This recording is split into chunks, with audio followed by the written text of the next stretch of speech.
Hey guys, it's me, Pokemon Jerry Bear HD, and today we have week 8 of the Major League Pokemon, and our opponent is Finley and the Toronto Tepigs. We are coming off of a win finally after we struggled through quite the losing streak, but we are still in the thick of the playoff hunt, especially if we get a win, so definitely looking to do that as my team is unchanged. It is still the Tank Force Landorus, Z Manaphy, Entei, Cobalion, Uxie, Z Venomoth, Sharpedo, Stunfisk, Drampa, Mega Diancie, and Tangela, while my opponent's team this week is Z Kartana, Tapu Fini, Mega Charizard Y, Gigalith Z, Heliolisk, Alolan Muck, Gligar, Heatran, Reuniclus, Seaking, and Z Delcatty. So obviously the first thing I notice is the dual weather of sun and sand with the Mega Charizard Y and Gigalith, as well as then the potential abusers of them in Heliolisk for solar power and then Gligar for Sand Veil. However, just based off of those abilities, the sun is definitely more threatening, and I think that at least the speed that my team has definitely is nice against his team, but that does mean that Reuniclus can be threatening under the circumstance of Trick Room, because a lot of my team is rather fast, that at least I am wanting to bring against this team. While I do have a couple slow options, definitely his slow options are nice under Trick Room, so I do have to keep that under consideration if the Reuniclus does come. However, I think that my team can just put on enough pressure to where that might not be an issue whatsoever.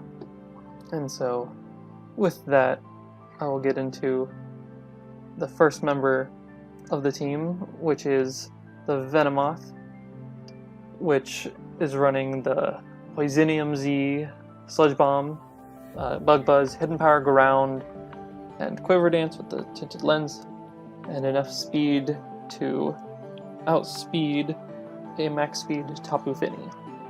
And I wanted the Poisonium Z because, obviously, barring the Heatran, which I have the Hidden Power Ground for,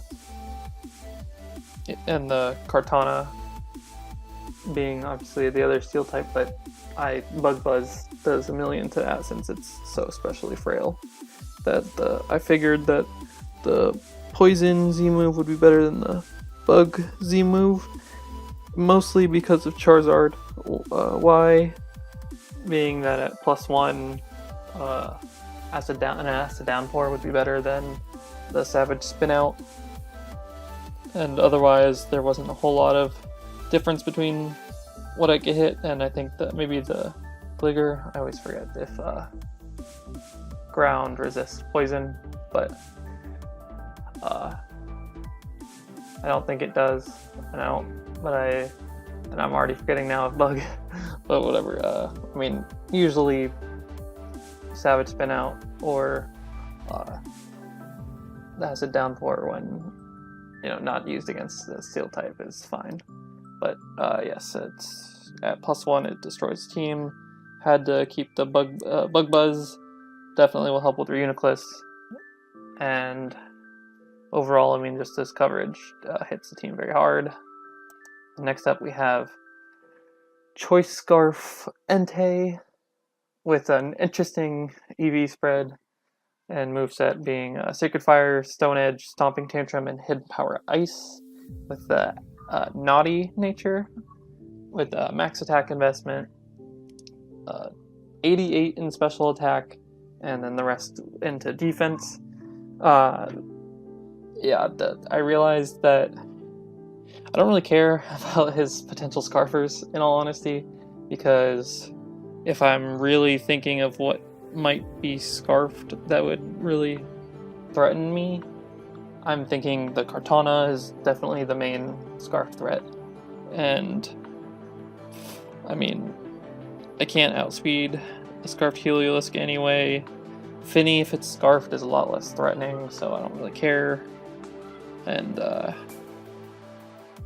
yeah, other than that, I mean, like Heatran is not, I don't think would be a big deal either, so I just figured that I'd rather put the extra use in, or extra, not the non-speed, that like the speed that I don't need, since once I'm scarfed I outspeed everything anyway.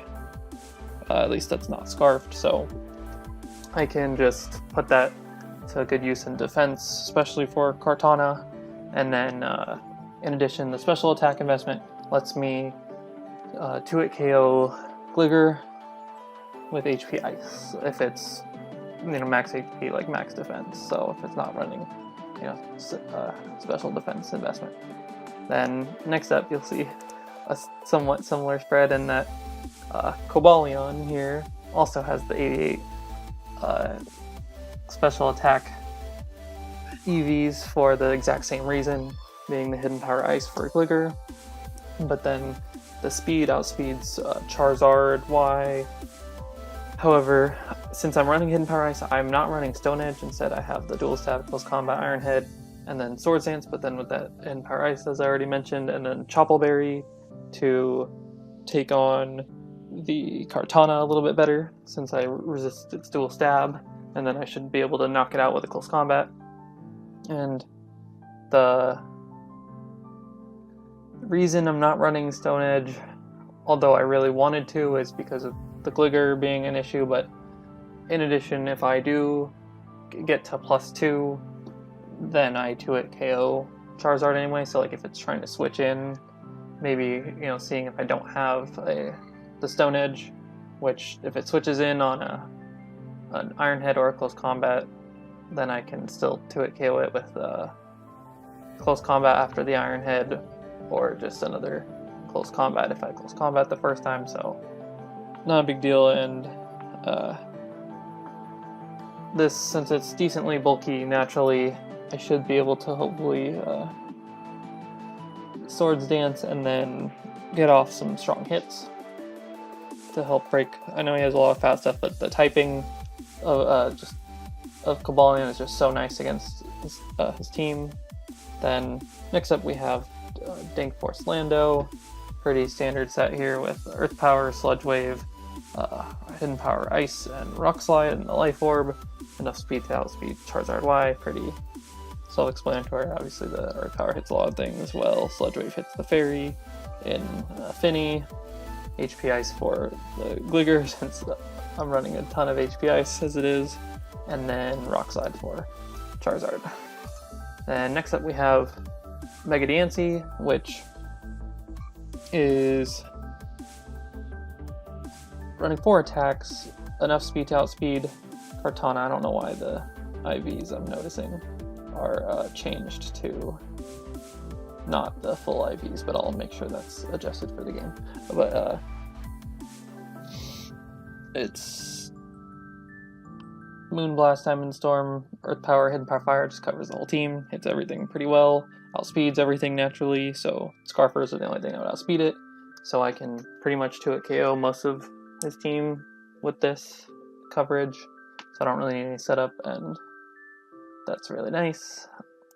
Then lastly we have Drampa, which is going to be my switch into Charizard Y, as it is going to have the Cloud9 so that Fire Blast does even less, and I'm max special defense with the Roselli Berry for potentially having to take a hit from Finny, and especially if it's defensive variant, then it's not going to do a whole lot since I'm especially defensive.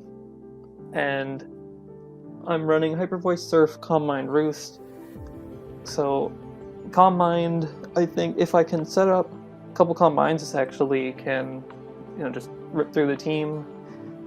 Hyper Voice plus Surf hits everything pretty hard, Since I do have Cloud 9, Surf does hit the Charizard Y and the Gigalith pretty hard, since it negates the Sun from weakening Surf and the Sand from giving the special defense boost to Gigalith. Then Hyper Voice just covers pretty much everything else, at least with a strong stab, except for the Kartana being the only thing that I think resists both. However, it's Kartana, and if I'm at +2, Hyper Voice always knocks it out, whereas Hyper Voice already does to like a non-invested in bulk. Kartana already does like 60%, I think, like minimum. So +2 guarantees the knockout. +1 I think is a roll, if I remember correctly, but yeah. Hyper Voice does a ton to Kartana. It really can't switch into me anyway, and he could be fearing like a flamethrower. So I think Drampa really could help me a lot. It helps me just make sure that I don't lose to his offense. Kartana is definitely the biggest threat to me, and I will have to play around it accordingly, but definitely got to scout out its set first. But with the combination of mons I'm bringing, I do have grass resist, I do have steel resist, and I do have fighting resist, so hopefully Kartana doesn't sweep me. Now I'll be back with team preview. And we are back with team preview as my opponent has decided to bring the Kartana, Tapu Fini, Mega Charizard Y, Heliolisk, Alolan Muck, and Reuniclus. And looking at team preview, I'm thinking that Kartana is definitely scarfed. Like, I'm 99% sure it's scarfed, because otherwise DNC just comes in and knocks it out, and that just makes it so useless if it has to switch out every single time. And I mean, it could be the speed boosting nature, but then it just doesn't hit hard enough, honestly. So I think that in all likelihood, Scarf Kartana, and then everything else is pretty straightforward in what it's going to do, and that Finny's going to be more of a defensive role. Charizard obviously is just a strong hitter. Heliolisk can be a strong hitter with the Sun Up, and Volt Switch all over me, since my only ground type is 4 times weak to Ice, so just easy hidden power Ice. And it doesn't resist Hyper Voice, so that would hurt. And Muck is just going to be especially bulky to take on my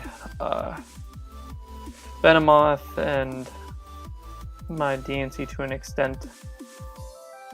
And then Reuniclus could be, offensive Trick Room, could be defensive, Calm Mind, it could be like Assault Vest Regenerator, I don't know. That one is more of a wild card, but the rest I'm pretty confident on what they are. Other than, obviously, I don't know necessarily what items exactly. But I can just lead off with my Cobalion, as I don't die to anyone hit from any Kartana whatsoever. And then if he leads with like Charizard or Heliolisk, I can always just switch out. But it threatens most things, and then also Reuniclus I can always switch out. But I don't think Reuniclus would lead against me, just because you don't want it to be weakened until it gets a chance to do whatever your plan is with it. So I lead with the Cobalion, as he leads off with his Kartana, and I just go straight for the close combat in case he wants to stay in. Kartana is just too much of a threat to predict at this point. I'm not just going to SD expecting him to not attack me, which would have been amazing, but I was not willing to risk that. And then I can just go into my Venomoth, which unfortunately this crit means I can't switch into 2 Jolly Sacred Swords. I think barring maybe 2 min rolls, but if I'm looking for 2 min rolls, I basically can't live 2 Sacred Swords, which is really unfortunate if he is indeed Scarfed Kartana, since this is my best fighting resist. So Surf crit sucks, but not gonna, not a huge game changer necessarily. So now I know I'm threatening this out, so I'm just gonna double out into my Landorus, as he goes into the Muck as I expected, and I can Earth Power, although I don't knock it out, and he does knock me out with the Ice Punch. It is now weakened and it's not a factor anymore. The rest of my team just all beats it, so I'm glad to get rid of it. And since it did live, I'm assuming it was Assault Vest, so it's not, since it didn't get a berry. But yeah, I can go to the Mega DNC, get the Mega Evolution off, go for Moonblast, does a good chunk, but then I'm gonna go for Diamond Storm just to see if it's physical bulk, and it's obviously a lot more specially defensive. So now the Reuniclus is pretty weakened, as now he sacks the Muck to my Moonblast, and he goes into Kartana. So this is, you know, Screaming Scarf. So I can go into Venomoth now, just to sack it off, because like I said earlier, 2 Sacred Swords kills it anyway, so it doesn't even matter what move he goes for, he's gonna get a kill, because I don't have a great switch other than Entei, but I don't want it weakened at this point, unless I'm knocking out the Kartana. So I'm gonna go out into the Entei, but I know he's not gonna stay in since Kartana is just so good against me, so I can double out into my Mega DNC, just covers just basically everything that he could possibly switch into, and I do get a Moonblast crit and special attack drop, which does help me very much, and I'm going to take advantage of that, because now I can bring in my Cobalion and I can set up a Swords Dance with no issue whatsoever, as he switches into the Reuniclus. So I think it was definitely lower than this, so it is indeed Regenerator, and I can just go for the Iron Head and knock it out, since it was weakened enough despite the Regenerator.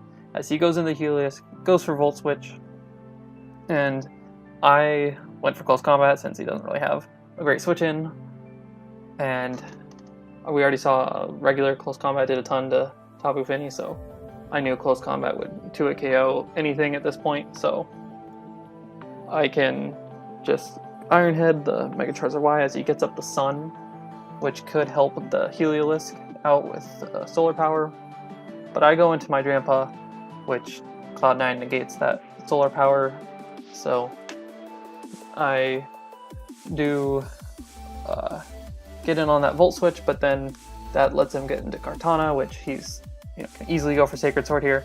As I go into my Entei, since I have some defense investment to take this very easily, so he doesn't 2-hit KO me, and since the sun is up, Sacred Fire gets me a kill. So I Sacred Fire as the Fini switches in, and it easily 2-hit KOs since the sun is up. And so now, I don't know if he knows I'm Scarfed or not, but he can't, you know, he has to go into the Heliolisk, so if he's not Scarfed, then I get a kill, but he actually is Scarfed and gets the Surf kill, so he's got 2 Scarfers left against my Cobalion and Drampa. So my Drampa, I switch out to my Cobalion and he just surfs again. So here's my reasoning. I don't have Flamethrower, and so I can't let Kartana just get in, which if he switches into Kartana right there, while I'm staying with Drampa, I lose the game, because then Sacred Sword 2-hit KOs my Drampa if I, you know, Roost, or it just Okos from the range I was at and gets the boost, and then I don't live, even though I have Choppleberry on the around half Cobalion. So my thought process there was he switches into the you know, since he's locked into Surf, and I know that, you know, if he switches into Kartana, I just lose the game. However, in hindsight, he might have thought, hey, I could just go for Flamethrower and guarantee get a knockout here. So he's just trying to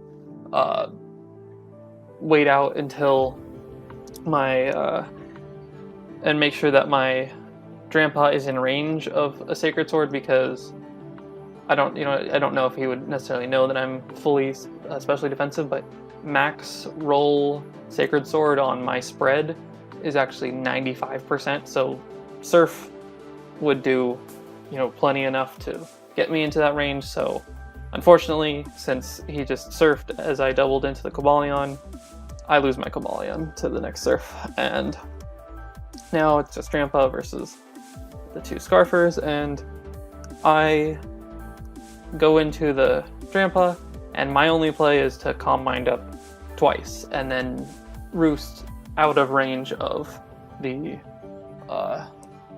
Kartana range. So I do Calm Mind as he's staying in and surfing, since again I think he's fearing the flamethrower. But at this point, you know, since whether I thought of it during the battle or not, it didn't matter. I needed to get to +2 because then Hyper Voice for sure kills Kartana.